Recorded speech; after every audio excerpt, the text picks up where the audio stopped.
Bugun sizlar bilan 2026 Chevrolet Torstar modeli haqida batafsil gaplashamiz.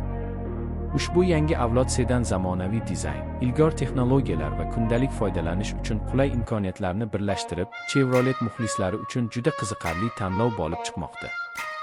Video davomida biz Torstar tashqi ko'rinishi, salon qulayligi, dvigatel variantlari va xavfsizlik tizimlariga batafsil to'xtalamiz hamda u real hayotda qanday taassurot qoldirishi mumkinligini tushuntirib beramiz. Ushbu avtomobil shaharda ham, uzoq masofali safarlarda ham ishonchli hamroh bo'lishi maqsadida ishlab chiqilgan. 2026 Chevrolet Torstar tashqi dizayni yanada sportcha va silliq chiziqlar bilan bezatilgan. Old panjarasi zamonaviy LED farlar bilan uyg'unlashib, avtomobilga agressiv, lekin nafis ko'rinish beradi. Yon tomondagi aerodinamik shakllar shamol qarshiligini kamaytirib, yoqilg'i tejamkorligiga ijobiy ta'sir ko'rsatadi.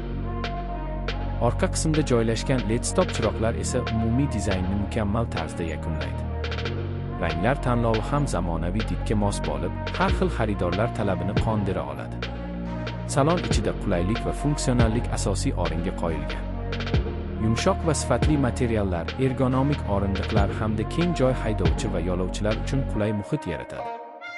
Raqamli asboblar paneli aniq va o'qilishi oson bo'lib, barcha muhim ma'lumotlarni ko'rsatadi. Katta sensorli ekran multimedia tizimi orqali navigatsiya, musiqa, qo'ng'iroqlar va smartfon bilan ulanish imkoniyatlarini taqdim etadi. Ovoz izolyatsiyasi yaxshilanganligi sababli salon ichida shovqin minimal darajada bo'ladi.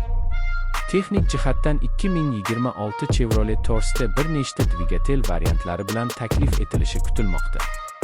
Tejamkor benzin dvigateli kundalik foydalanish uchun juda mos, kuchliroq versiyasi esa faol haydashni yoqtiradiganlar uchun mo'ljallangan.